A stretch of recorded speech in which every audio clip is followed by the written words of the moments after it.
Welcome back, guys. So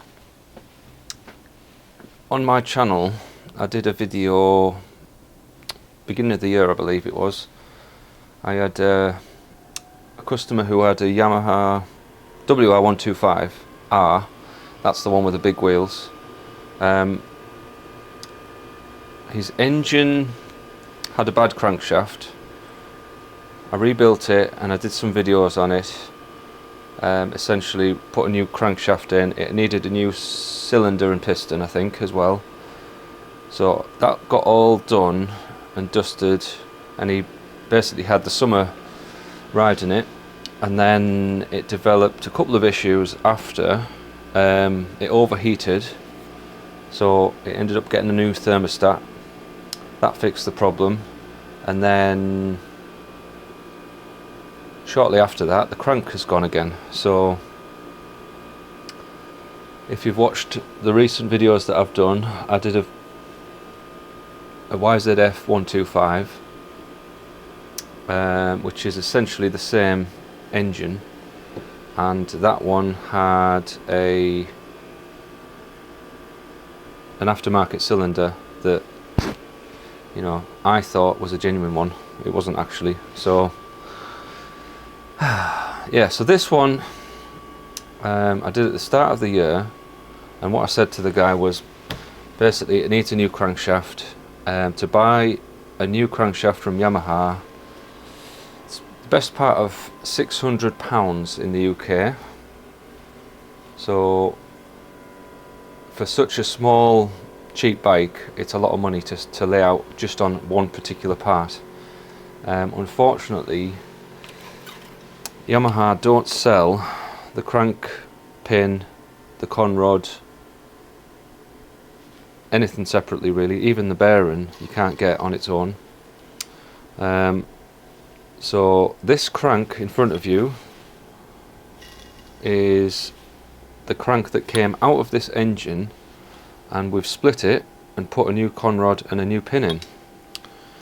And there's a bit of a story there as well. So on eBay there's a couple of companies selling conrods for these engines. They're selling conrods and a pin and a bearing, and one of them was listed as a genuine Yamaha part. So when this conrod came, it did come in a bag with Yamaha written on, but it was open. So anyway, so the conrod, the pin and the bearing came for this job. I said to the customer, really, there's no choice. I'm not putting another Chinese crank in. So it's going to have to be a Yamaha one. However, there was these conrods floating around that I had found, you know, through searching. So, you know, is it a genuine part? I don't know. It's got 2 DP on the conrod. As far as I can tell, I don't know if they're genuine or what. So I wouldn't trust it really if it's come off eBay. And believe it or not, the part was incorrect when it came anyway, so the pin was wrong. The pin that they'd sent, right, hopefully I'm not telling you something you already know, but on a 4-stroke crank you get oil fed through the one side of the crank. Normally it's fed from the clutch cover, so the oil pump feeds oil into the clutch cover and then pushes it through a seal into the crank. Actually, it's not that side, it's that side. So the crank gets fed oil through one end of the crank, and it ends up going into the main pin. So there's a hole from that shaft there through this web into this space here where the conrod pin, and then oil goes down the pin, and there's a hole in the centre here where it's funny actually, because the bearings actually ride across it. You think that would be a bad idea, but it actually feeds oil through a hole in the centre there. The pin that I was sent, it had a hole in the side. It didn't have a hole in the middle. It just had a hole at the other end. So it wouldn't have worked really, because the oil would have just poured out really, and it would have splashed this bearing on the other side. So luckily I had another crank from another bike, and it was On this one I think the conrod had let go, but the pin was actually unscathed, like undamaged. So the pin was undamaged, and that's what we've put in here because that's all we had really. So I'm going to basically take this engine apart and we're going to have a look. Now, as I say, it's done, no I haven't said actually, it's got a Chinese crank in this engine, so it's done 2,000 miles roughly. Although I'm pretty certain it is the crank because I've took this, I went out to the guy and I took this cover off and stuck the camera up there, and I moved something about and I could see it looked like the conrod was basically rattling around. So I'm not going to name who I bought this crank off, but they were quite good. They responded to my messages and they said that I could send the crank back and get a replacement, so that's fair enough I think, isn't it? Obviously I think it was £70, so I don't even know if it's worth sending back really to get another one because I wouldn't use it. But anyway, lesson to be learned, don't and this is what I'm going to do going forward. I'm not going to fit Chinese cranks anymore. I mean, I had done it before on 2 occasions. I'd put Chinese cranks in 125 engines and I hadn't heard any bad stories from the bike anyway. So anyway, we'll strip this down and then we'll come back. Took the cylinder head off and there's nothing to be said about this. This looks okay. Bit of carbon build up. The cylinder, when I took it off, I mean I might overlay the video, but there was a little bit of carbon build up on here which was a bit worrying at first, but it did wipe off.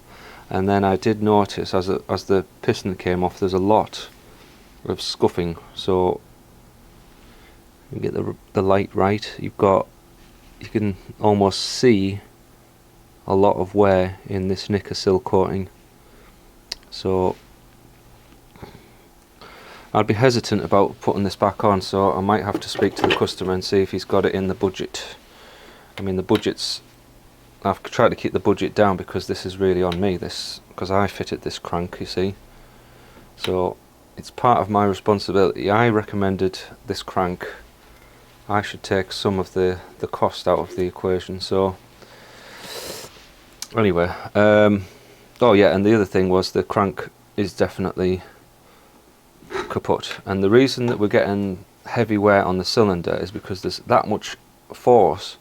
You can see that I'm turning the crank there and the bearing hasn't got any give in it. So I mean, I will say this, I did have a look at this bike when he was having trouble with it and it was making noises, and it was turning over relatively freely, like you couldn't feel any of this,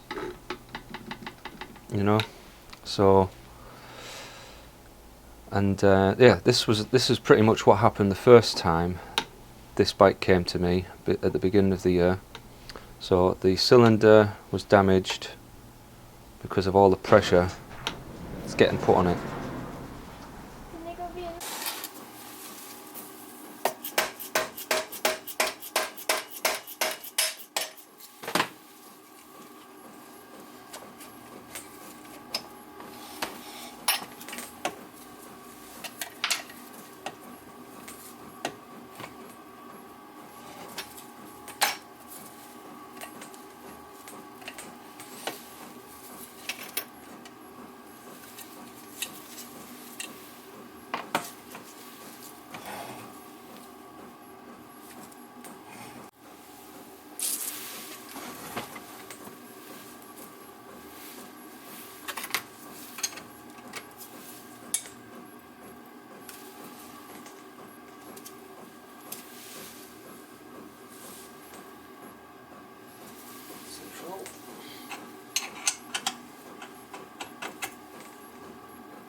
Tight bearing on that one.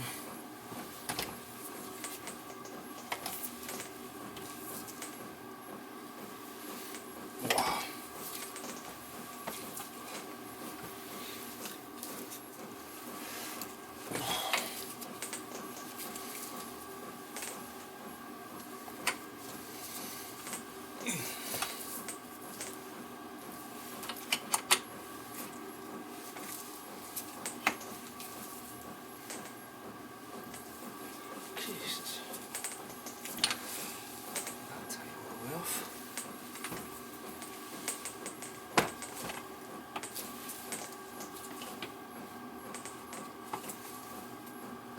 This looks like enough. It's not off.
Okay, so I've done a little bit of cleaning really, so I've got the cases all ready and clean, so it's time to put it back together. So I've got the crank installed now.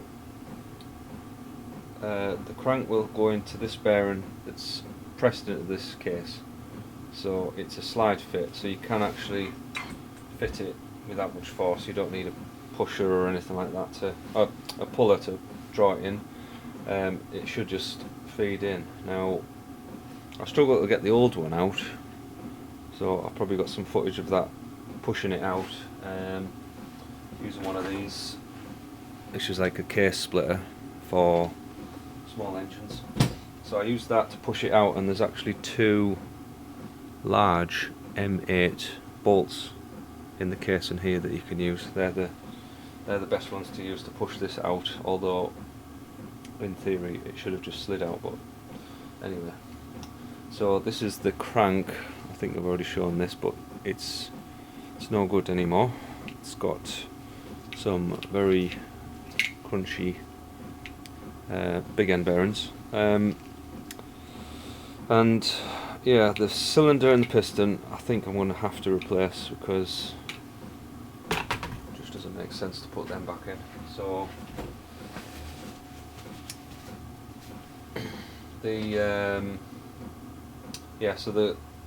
at the moment I've got just the crank and the counterbalancer installed, so you have to put these in together. The next thing we're going to do is we're going to put the gearbox in. So if you put the keyway in, you can put this nut on, and that'll hold it in position while you do the gearbox. Nice in the groove.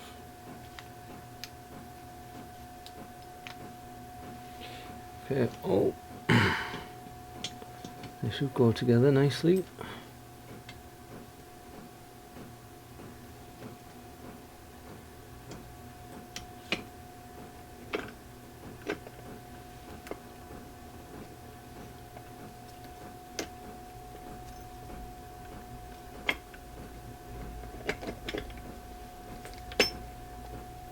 Yeah, it works better to put it all together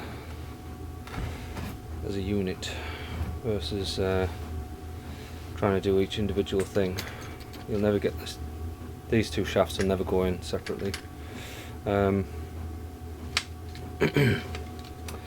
There is a spring holding this select dog shaft thing.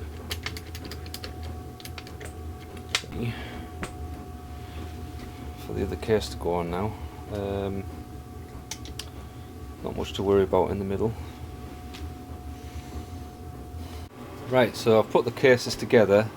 You saw this side was already in, and the left side of the engine casing, it's like a sliding fit, so you don't need to press it on or hit it on or anything like that. You can just join them together, and you might have to tap them together where the dowels go on, but there shouldn't be any sort of resistance when you put these together. I've ordered a cylinder for this engine as well, so that'll be coming tomorrow. So what we've got to do to finish this off really is to put the oil pump on, clutch and everything, get this cover on, and then I can put the cylinder on tomorrow. Then you can put the cam chain in and tidy up all that other side. So once this is done, we'll fire it up and it should be running good at that point. I don't think there's much more to say really in this job, but yeah, we're just going to have to hope that this crank lasts a bit longer than the Chinese crank. So this one